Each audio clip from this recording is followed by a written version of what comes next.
Welcome to the deep dive. Great to be here. Today, we're jumping headfirst into something that, okay, might sound a little dense initially, information security and privacy standards. Yeah, it sounds like a mouthful. But honestly, getting a handle on these frameworks, it's like having a superpower in our digital age, really. And our mission today really is to cut through all that complexity. We'll pull out the most important bits from the sources you share. Make it easy to understand? Exactly. Make it super easy to grasp. We'll cover key stuff from NIST, some crucial privacy laws, and those vital data security standards everyone encounters. Right, so whether you're prepping for a meeting, maybe you're just curious, or you're trying to figure out what those data breach headlines actually mean. This deep dive is going to give you the shortcuts. You'll be well informed, understand how your data is protected, and why these rules really matter day to day. Let's get into it. Okay, so, technology moves incredibly fast. IT is always changing. Yeah. Organizations are constantly looking at their tech. So let's unpack that. Hmm. Why is this constant reevaluation so critical? It's not just about shiny new toys, is it? No, not at all. It's fundamental. Organizations, well, they adopt technology to improve their business operations, With right? efficiency. Efficiency support, protecting digital records, digital assets, even physical assets sometimes. Okay. So the choices they make about their management information systems, how they pick them, how they deploy them, it's absolutely critical to their success. So it's core strategy, really. Core strategy. It's about survival, building trust, the whole package. And that brings us to NIST, the National Institute of Standards and Technology. Right, NIST. Heard the name a lot. Yeah, they've been around since 1901. Originally, their goal was boosting industrial competitiveness, removing barriers. A long history. Very long. Yeah. But by 1995, they expanded it to cybersecurity. You had NIST Special Publication 812, an Introduction to Information Security. Okay, so they saw the need early. They did. And today, three of their, let's say, most prolific frameworks are the NIST Cybersecurity Framework, CSF, the newer NIST Privacy Framework, and the really quite strict NIST SP 853. Okay, let's start with the CSF, the Cybersecurity Framework. It's described as voluntary, right? Designed to manage cybersecurity risk. That's right, voluntary. So for a business owner listening, what's the real reason to adopt it? Is it accessible even if you're not a huge corporation? That is a great question, because voluntary can sound optional, but the incentive is huge. The CSF isn't just like a checklist, it's a dynamic system. It's got three main parts: the framework core, the implementation tiers, and profiles. Okay. And the whole idea is to give organizations a holistic, repeatable way to keep improving their security. It actually came out of a legislative push for NIST. Oh, interesting. Yeah, they were tasked with developing plain language controls, practical, understandable guidelines. So not just for tech experts. Exactly. Especially vital for critical infrastructure, but useful for everyone. The core idea is helping organizations identify, assess, and manage their cyber risks cost-effectively. And, crucially, repeatably. Okay, so the heart of it is this framework core with 5 functions. Sounds like maybe a lot to juggle. Are they steps, one after another? Ah, good point. No, they're not ordered steps. That's key. They should be happening concurrently, working together. Concurrently. Okay. The 5 are identify, protect, detect, respond, and recover. Identify, protect, detect, respond, recover. Got it. So identify is all about knowing what you have, creating that single source of truth, a master list of assets, hardware, software, users, systems, everything you need to protect. Makes sense. Can't protect what you don't know exists. Precisely. Then protect. This is putting the safeguards in place: access controls, network security, app security, updates, encryption, backups. The usual suspects. The usual suspects, plus things like secure disposal plans for old gear, and importantly, training for staff. Training is huge. Absolutely. Then detect. This is about finding the tools and resources to spot active attacks, monitoring network points, user devices, checking for unauthorized access, even looking for high-risk employee behavior or device use. High-risk behavior. Like what? There's a good case study, Falcon CPAs and Associates. Their new NIST-based security software picked up on high-risk employee behavior, someone accessing records on weekends, after hours. Oh, wow. And also high-risk devices, like someone using USB drives way too much. Turns out this led them to uncover an employee stealing colleagues' banking info outside of work hours. So the detection tools actually caught that specific pattern. Exactly, which allowed Falcon CPAs to then analyze the impact, tell the affected employees, put mitigation strategies in place. And then move into the next functions, respond and recover. You got it. Once detection flags something, respond kicks in. This is how you contain the event, use your planned responses to limit the damage, and notify everyone affected. Containment and communication. All right. And finally, recover. Getting back to normal, repairing equipment, restoring from backups, helping employees rebound, getting the business back on its feet. Wow. So those 5 functions cover the whole life cycle of an incident, really. They do, and they're then broken down further. You mentioned 23 categories, 108 subcategories. It gets really granular. Tying outcomes to specific activities. Exactly. And just to underline that they work together, think about, say, a locked door on an empty house. That's protected, right? Sure. But you put a webcam on that door. That's detect. It sees a thief, alerts the police. Okay. But the webcam's presence might also deter the thief in the first place. So the detection measure also acts as protection. It shows how these functions overlap and support each other. That's a great analogy. Detection as a deterrent, so it's not just sequential. Not at all. Concurrent and reinforcing. Okay, so we have these functions, the plain language controls, but how does a company actually use this? How do they know if they're doing it right? That's the implementation tiers, yes. Exactly. The tiers are benchmarks. Think of them as maturity levels, not steps to follow. They show how integrated security practices are. Maturity levels, okay. There are 4. Tier 1 is partial. Risk management is basically ad hoc, reactive. Security isn't strategic, just putting out fires. Starting point for many, maybe? Often, yes. Tier 2 is risk-informed. Here, they prioritize based on risk. There's awareness, but it's not fully integrated everywhere. Better, but still siloed, perhaps. Could be. Tier 3 is repeatable. Now, cybersecurity is actually part of planning. There are formal, documented policies. Senior leadership is kept in the loop regularly. Sounds much more robust. It is. And then Tier 4 is adaptive. This is the most mature. Security is based on continuous improvement, responding quickly to new threats. Cyber risk is a priority across the whole organization, and they actively work with external partners. Adaptive, always learning, always improving. That's the goal. In complementing these tiers are the framework profiles. Profiles, what do they do? They're basically mechanisms to measure risk and create a roadmap. Think of them as implementation guides, often tailored for specific industries. Tailored guides. Go. When you build a profile, you consider your own goals, industry goals, legal requirements, best practices, risk priorities, all of it. So how are they actually used day to day? It's pretty practical. Yeah. An organization creates a current profile. That's where we are now. Snapshot. Okay, current state. Then they define a target profile. That's where we want to be. Future state. The goal. Right. And the crucial bit is the gap analysis. What's the difference between current and target? That analysis becomes the roadmap for driving change and improvement. It's about that continuous cycle. Current, target, gap. Okay, that makes sense. It's a process. Exactly. Now, shifting slightly, the NIST privacy framework, relatively new, right? Early 2020. That's right. Still quite recent compared to CSF. It takes a similar approach, I gather, but the focus is different. It's all about the individual's data. Precisely. The core design is protecting individuals' data when it's being processed. It aims to be industry agnostic and, importantly, tries to account for different cultural ideas about privacy. Culturally aware. Interesting. And yes, structurally similar to CSF, it has a framework core, profiles for measuring sophistication, and implementation tiers for driving change. Okay, so familiar structure, different focus. And what's really interesting is how it leverages parts of the CSF. Concepts like detect, respond, and recover. They're directly used in the privacy framework too, but for managing privacy-related events. So there's overlap. Skills transfer, almost. Definitely synergy. If you're building good cybersecurity practices, you're already laying groundwork for good privacy practices. Makes sense. So the privacy framework core has its own functions. It does. 8 of them. Identify P, govern P, control P, communicate P, protect P.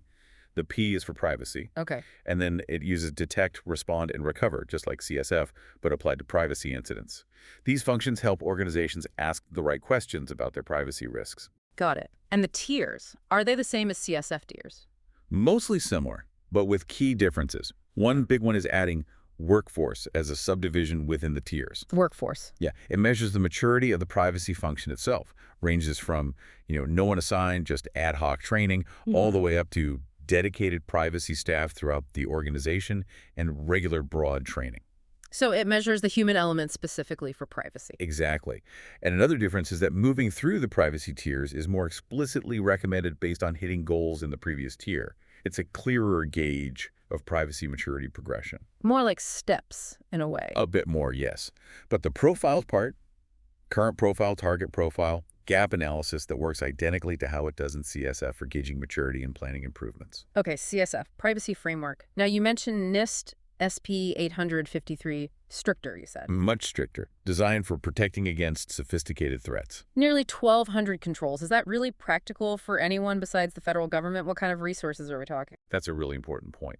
SB 853 sets security and privacy controls for information systems, and yeah, it is the standard for federal systems, required by things like OMB Circular A130, FISMA. Great, government mandates. Exactly. And while there's a cost-based approach, organizations really need to weigh the decision because it is burdensome. Nearly 1,200 detailed controls. It's for high-stakes environments. So not for everyone. Definitely not. Though its audience is broad: system officers, security officers, CIOs, hardware developers, auditors, even commercial companies making components or offering security services might use it or parts of it. So if a company does commit to SB 853, what are they signing up for? What are the big responsibilities? It's a serious top-down commitment. You need really well-defined security and privacy requirements. You have to use trustworthy components, rigorous planning, strong engineering principles. Sounds intensive. It is. Properly documented practices integrated into operations, and crucially, continuous monitoring of systems to see if the controls are actually working effectively. Continuous monitoring is key there, too. Absolutely essential for this level. Yep. SB 853 has 20 control families covering different aspects of risk. 20 families. Examples. Sure. Access control, who gets access to what? Incident response, how do you prepare for and handle events? And Revision 5 added some important new ones like PII processing and transparency for personal data and supply chain risk management. Supply chain is huge now. Critical. And Rev 5 also ditched the old low, moderate, high-risk baselines.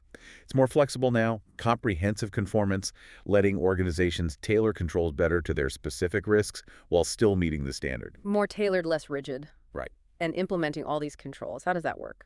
Two main ways per control. First, common controls, sometimes called inheritable. They're set at the organizational level, and different systems across the company adopt them. Okay, enterprise-wide. Exactly. Second, system-specific controls.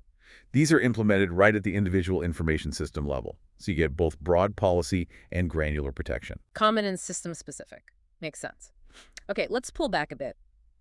Broaden the view to data privacy laws in general. Beyond NIST, what's the basic idea behind having privacy laws at all? Well, at their heart, they're about protecting an individual's private life, their personal details from, unauthorized eyes or misuse. Protecting the individual. Yes, and crucially, building trust between consumers and businesses. When you give your sensitive info to your bank, your doctor chat, these laws provide the rules for how it should be handled. Rules of the road for data. Pretty much. They regulate collection, processing, storage, disclosure. Generally, whoever holds the data needs to be transparent, keep it confidential, and limit access to only those who really need it. Transparency and need to know. Key principles. Now, there's a big difference in approach. In the U.S., privacy law is often sectoral.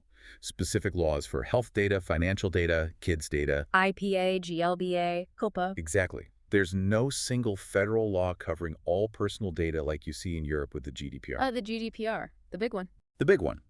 It's comprehensive, general applicability, though some U.S. states, like California with the CCPAC PRA, are moving towards more general laws too. So the landscape is fragmented in the U.S., more unified in the EU. That's a good way to put it. And with all this data flying around, breaches are, well, almost inevitable, it seems, a huge concern. What kinds are there, and what are the real consequences for companies, for us? Yeah, breaches are a major risk. A breach is just confidential info getting exposed to unauthorized people. Two main types. Okay. Unintentional. This is negligence, human error, sending email to the wrong list, misconfiguring a server setting. Accidents happen. The oops factor. Right. Then intentional. This is bad actors actively breaking in, cyber attacks, hacking, malware, malicious intent. Okay, accidental versus malicious. Okay. And the fallout. Significant for companies. Huge disruption, damaged reputation, which is hard to fix, serious financial loss, loss of the data itself, and legal or regulatory penalty. Expensive all around. Very. IBM's 2022 report put the average cost over $4 million per breach. That covers detection, notification, the response afterwards like fines or credit monitoring, and lost business from downtime or customers leaving. Ouch. And for us, the consumers. It's much more personal, potentially devastating. Your name, address, social security number, bank details get exposed. That puts you at high risk for identity theft, financial theft. Cleaning that up can take years. Yeah, that's the scary part for individuals. It really is. Let's dive into a couple of those specific regulations. IEPA first, Health Insurance Portability and Accountability Act. What's unique about its role in healthcare? IPA, back from 1996, was landmark. It mandated national standards for healthcare privacy and security. This led to two key rules. The privacy rule and the security rule. Exactly. The privacy rule governs protected health information, PHI, basically any identifiable health info. The security rule specifically covers electronic PHI or ePHI. And who has to follow these? Covered entities. That's healthcare providers doing electronic transactions, health plans, healthcare clearinghouses, and importantly, also their business associates, third parties who handle PHI on their behalf. Like a billing service or a cloud provider? Right. The security rule demands they ensure confidentiality, integrity, and availability of ePHI, protect against threats, prevent improper disclosure, and make sure their workforce complies. How do they do that? 3 types of safeguards: administrative policies, procedures, training, physical locking server rooms, securing workstations, and technical access controls, encryption, audit logs. Admin.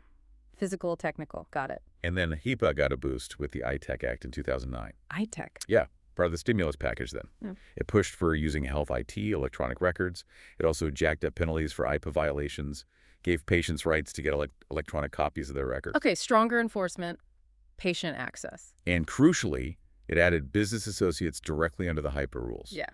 But the biggest change, breach notification rules. Telling people when their data's been compromised.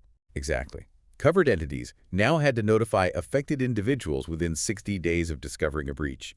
Huge step for transparency. Definitely. Okay, connecting that wider again. GDPR. Known for being super strict. What gives it such global punch, affecting companies way outside the EU? GDPR, effective May 2018, is the EU's big privacy law. It is strict, with potentially massive fines, millions of euros. Wow. And its reach is incredibly broad. It applies if you're based in the EU or if you're outside the EU but offer goods or services to people in the EU or monitor their behavior online. So tracking EU visitors on your website could trigger it. Potentially, yes. Or even if EU law applies through other international agreement, like at embassies. Basically, if you touch EU residents' data, you need to pay attention. Broad scope. What are its core ideas? It's built on 6 principles for processing data: lawfulness, fairness, transparency. Purpose limitation: collect only for specific stated reasons. Data minimization: only collect what's necessary. Less is more. Right. Accuracy: keep data correct. Storage limitation: don't keep it forever. Yeah. And integrity and confidentiality: keep it secure. Clear principles. What about moving data between the EU and US? That's been tricky, right? Privacy shield. Very tricky. The EU court struck down the old Safe Harbor Agreement in 2015. Then its replacement, Privacy Shield, was invalidated in 2020 over concerns about U.S. surveillance laws. So legal limbo. It created a lot of uncertainty for businesses transferring data.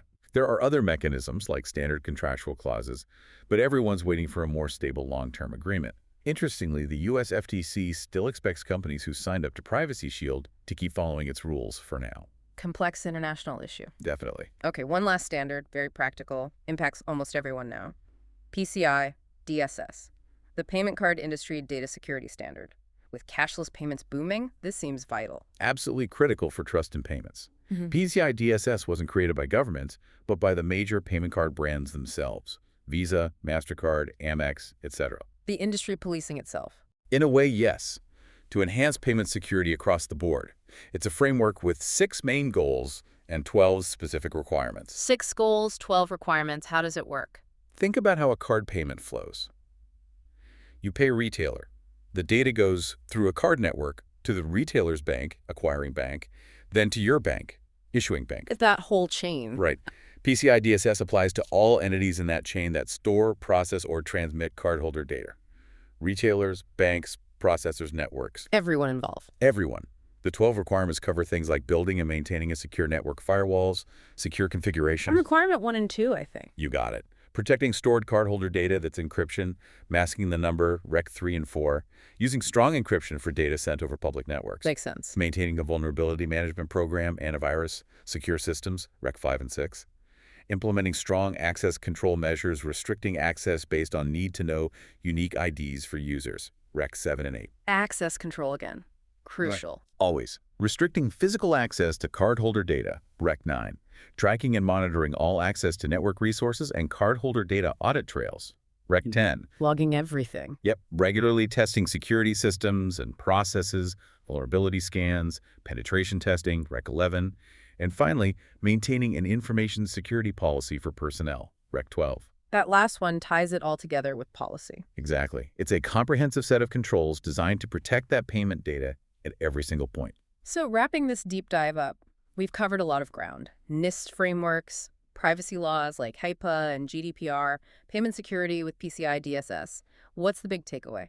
I think the core message is that these frameworks, these standards, they aren't just technical documents collecting dust. They provide real essential structure for managing risk in a world that's just increasingly digital. Structure for managing risk. Whether that risk is to cybersecurity, to individual privacy, or to the security of our financial transactions. And understanding them, well, that's where the real value lies. Knowledge applied. Right. Understanding these guys really empowers you, the listener, to navigate your digital life more safely, to spot risks, make smarter choices, whether you run a business or you're just trying to protect your own personal stuff online. Absolutely. It gives you agency. So here's a final thought to chew on. Technology isn't slowing down. We've got quantum computing on the horizon, AI getting more sophisticated every day. Big changes coming. How might these frameworks we've discussed, CSF, SP 853, GDPR, how might they need to evolve to stay effective? What new challenges do you think they'll need to tackle to keep guarding our information? And that's the multi-million-dollar question, isn't it? How do we keep pace? Something for everyone to think about. Reflect on which part of data protection hits closest to home for you, or how these standards are already shaping your digital world.